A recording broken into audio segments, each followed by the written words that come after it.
Hindi natapos ang school building na ligtas sana ang nagagamit ng mga estudyante, malaki raw ang naging epekto nito sa pag-aaral ng mga bata. Ano pong napansin nyo na dahil ganyan yung sitwasyon ng mga grade 6, nadidelay ba yung kanilang learning? May delay talaga, ma'am. Kasi minsan ang momentum mataas, tapos biglang pagbuhat yun may baha, biglang babagsak na naman sila. Kasi ma'am, what are they going is, lilipat sila ng classroom. Paano pa magkakaroon ng concentration ng mga bata?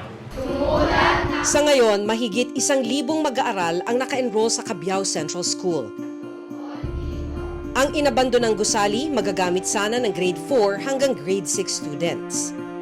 Daang bata ang supposed to be na makikinabang sa amin. Pero anong ginawa nila? Kinuha nila ang pangarap ng mga kabataan.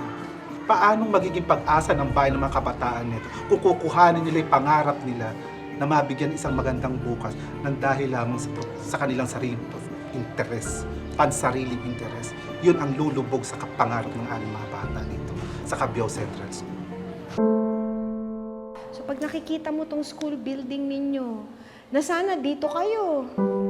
Pag po nakikita ko to is naiinis, nagagalit, nalulungkot, ganun po. Bakit ka naiinis? Ba't ka nagagalit? Kasi po hindi naman po namin magamit, pero kailangan po dapat namin to.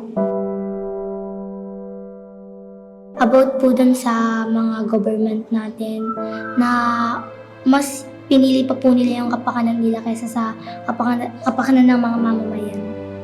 Partikular sa mga estudyante. Dahil Opo. sa inyo.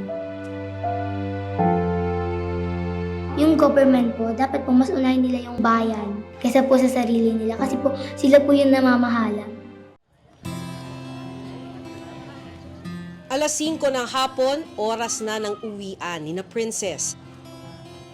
Pero imbis na dumiretso sa bahay, pupunta muna siya sa kanilang maliit na karinderya sa Arayat, Pampanga. Na halos kalahating oras ang layo mula sa kanilang paaralan.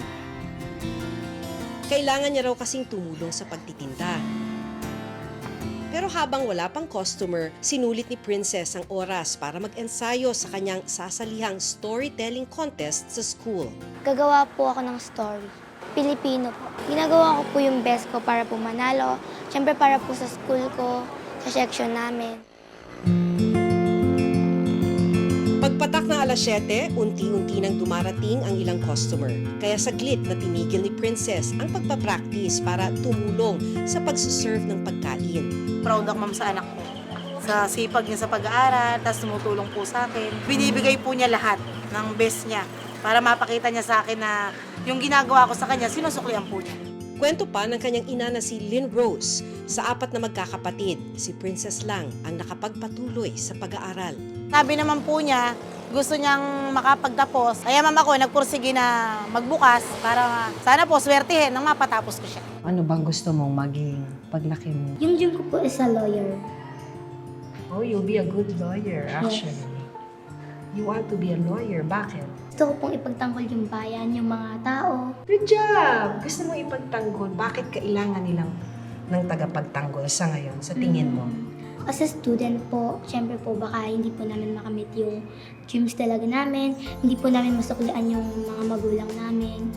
Hindi po namin matupad kung ano yung gusto namin. Dahil? Dahil po sa ganito, sa sitwasyon natin ngayon, sa mga nangyayari ngayon dito sa bansa natin. Para malaman kung bakit hindi natapos ang building sa eskwelahan ni na Princess, hinanap namin ang kontraktor ng proyekto, ang EBT Builders. Sa nakasaad na address sa dokumento mula sa DPWH,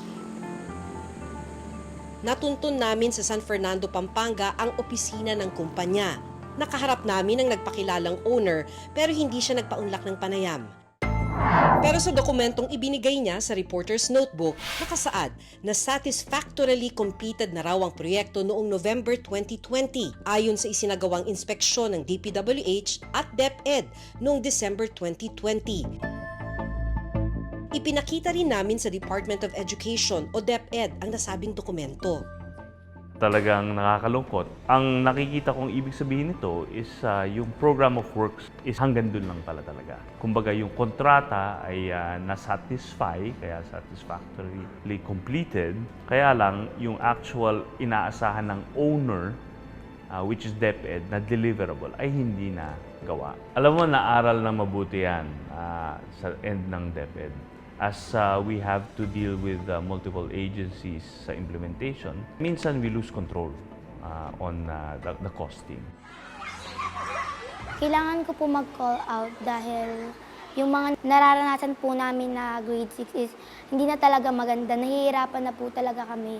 Hindi na po talaga kami komportable. Kaya kailangan na po talaga namin magawa yung building na yon at sana naman po talaga maisagawa na.